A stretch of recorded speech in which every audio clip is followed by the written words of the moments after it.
Welcome to the Ontario Mortgage and Real Estate Insights podcast, your go-to source for the latest developments, trends, and regulatory changes in the industry. I'm your host, Steve Hamoan, here to provide you with insights sourced from reputable news outlets to help you stay informed and make well-informed decisions. This podcast is brought to you by Real Approved Inc., a trusted mortgage brokerage dedicated to helping Canadians achieve their homeownership dreams. Visit realapproved.ca to learn more about how their experienced team can assist you with your mortgage needs. Let's dive into today's episode. Today, we're delving into the impact of the Bank of Canada's interest rate decisions on the real estate market. Ontario's housing market has seen quite a bit of volatility, largely due to significant fluctuations in interest rates.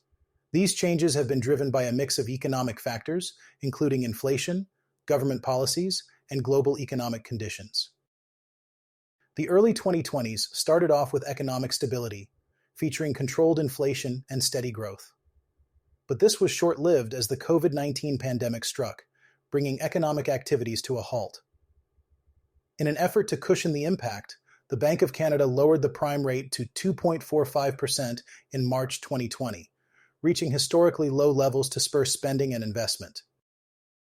However, as the economy began to recover, inflation started to rise due to factors such as supply chain disruptions and increased demand as economies reopened. This prompted the Bank of Canada to increase interest rates, with the prime rate climbing to 6.45% by the end of 2022 and further to 7.2% by mid-2023. The aim was to cool the economy and control inflation. These rate hikes significantly impacted both consumers and businesses by increasing borrowing costs, which slowed down economic activity.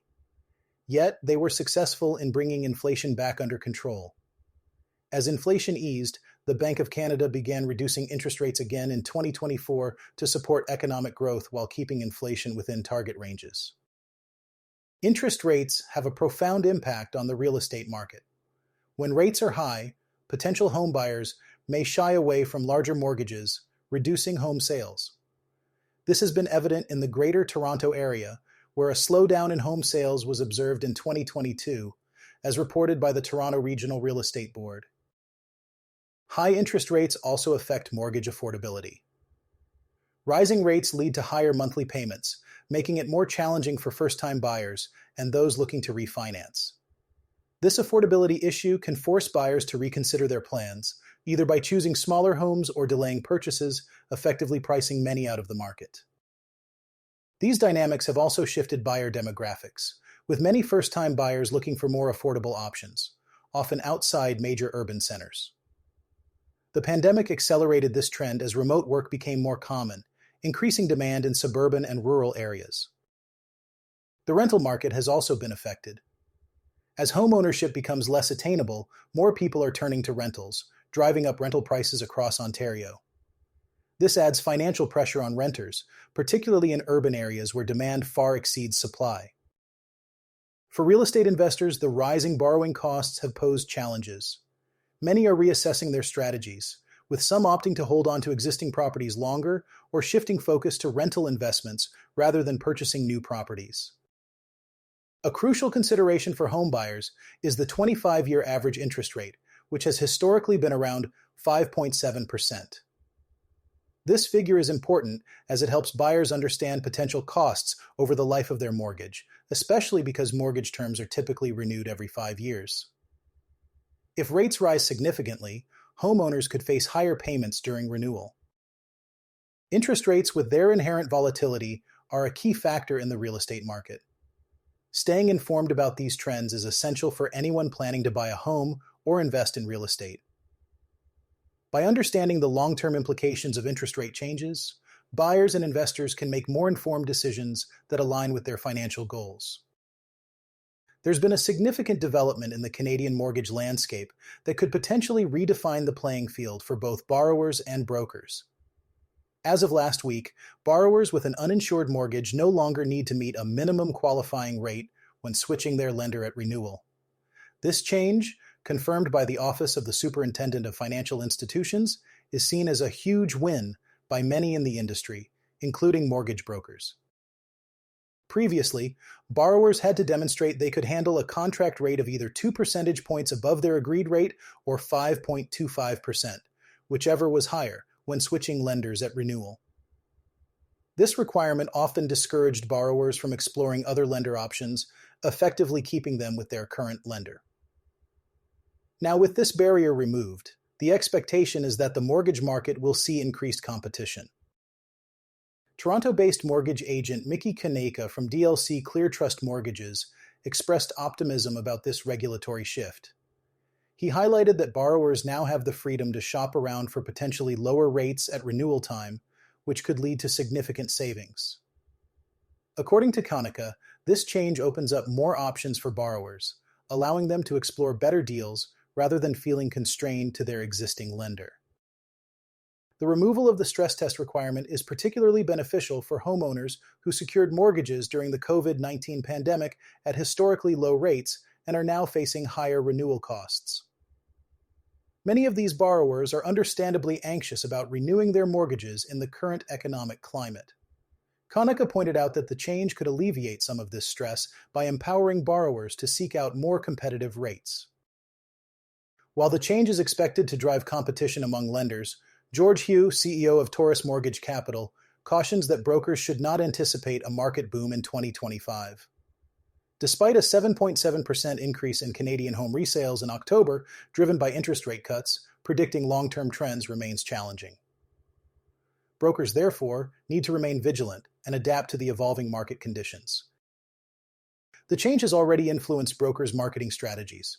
Many, like Kaneka's team, are proactively reaching out to clients well in advance of their renewal dates to discuss options. This proactive approach not only informs clients about the latest developments, but also helps them strategize effectively for their renewals. It seems that maintaining open communication and providing timely updates is key in navigating these changes. RE/Max. Canada has released a new forecast for 2025 that paints a hopeful picture for the Ontario housing market. According to their latest Outlook report, they expect home prices to rise significantly in various parts of the province. This projection comes despite ongoing challenges like the cost of living crisis and high interest rates, which have left many Canadians skeptical about the market's recovery. The report suggests that the current environment is more favorable than it has been in recent years, particularly for first-time home buyers. This optimism is partly due to the gradual decline in lending rates and adjustments in stress test rules, which could encourage more buyers to enter the market. As sales activity picks up, prices are also expected to follow suit, a trend RE/Max anticipates across most Canadian housing markets.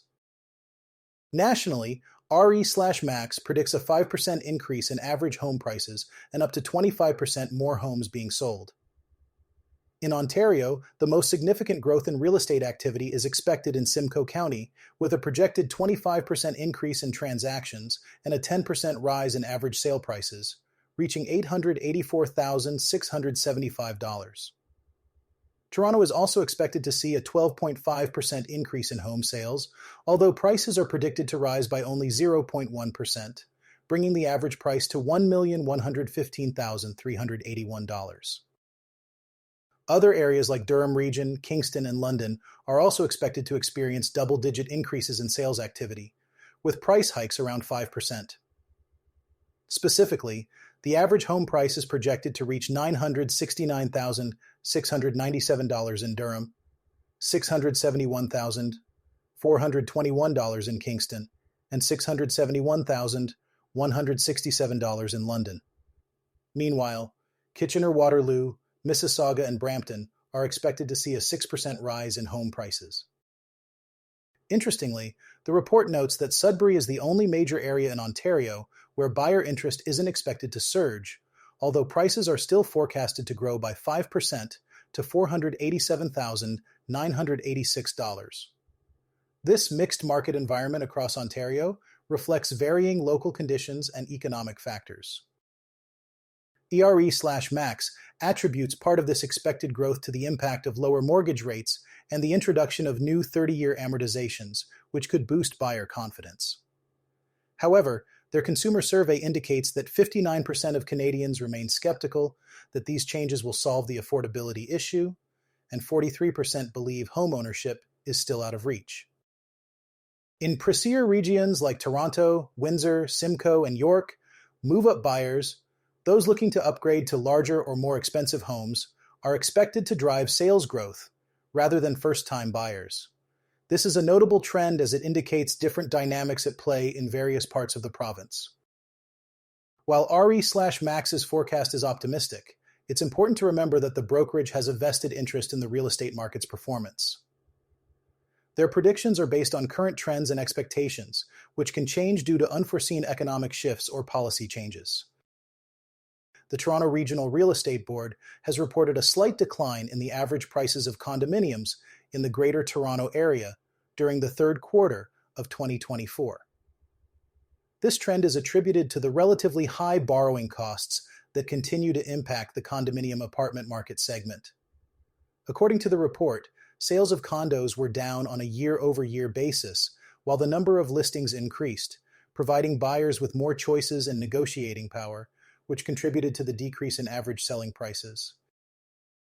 In the third quarter of 2024, total condominium apartment sales amounted to 4,204 units, marking a 4.4% decrease compared to the same period in 2023.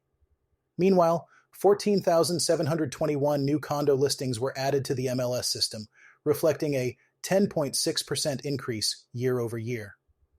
With this increased supply, the average condominium apartment price fell by 3.3% annually to $692,672. In the city of Toronto specifically, the average condominium apartment price was $713,801, down from $737,035 in the third quarter of 2023. TRREB President Jennifer Pierce noted that while condo sales remained low, market conditions are expected to improve. She emphasized that as the positive impact of interest rate cuts continues, more renters may transition to home ownership. These households could benefit from lower borrowing costs and home prices, making monthly payments more affordable. Jason Mercer, TRREB's chief market analyst, also offered insights into the future of the condo market. He stated that as market conditions start to improve in the coming months, the large inventory of listings accumulated over the past year will begin to be absorbed. This process is expected to lead to tighter market conditions and renewed price growth, potentially becoming a more significant trend as we move through 2025. As we turn our attention to Quebec, a significant legal battle is unfolding that could have far-reaching implications for the mortgage industry in the province. This ongoing dispute involves the Chambre des Notaires du Québec, or CNQ, and the country's two private title insurance providers, First Canadian Title and Fidelity National Financial. The conflict has placed Quebec-based mortgage brokers and homeowners in a precarious position, especially with a wave of mortgage renewals on the horizon. The controversy began when the CNQ claimed that Quebec residents are legally barred from engaging with these two title insurers. This statement has led to confusion and uncertainty, as the CNQ has taken a firm stance against the services provided by First Canadian Title and Fidelity National Financial, suggesting that these services should only be offered by CNQ-registered notaries. Michael LeBlanc, who is the president and chief executive officer of First Canadian Title, has been vocal about the issue. He explains that the legal dispute is not new, but it's particularly pressing now due to the upcoming mortgage renewal wave. Many homeowners typically engage title insurance services during renewal, as they often seek better rates with different institutions. Despite the legal proceedings, First Canadian Title and Fidelity National Financial continue their operations in Quebec. However, the ongoing uncertainty has led to a shift in consumer behavior, with more Quebecers opting to work with CNQ-registered notaries. This shift is primarily because of concerns over the legal status of the title insurer's services, even though these services are still available. According to LeBlanc, the cost and time associated with notary services have increased. He notes that transactions which their companies previously handled for around $900 are now costing up to $2,500 when done through a notary. Additionally, the time required for these transactions has expanded from 5 to 10 days to 2 or even 4 weeks. The roots of this dispute go back over a decade. In 2010, the CNQ accused First Canadian Title and Fidelity National Financial of providing legal services without meeting provincial requirements. Although the Superior Court of Quebec eventually ruled in favor of the title insurers, the CNQ's recent action suggests they believe new legislative changes have altered the legal landscape.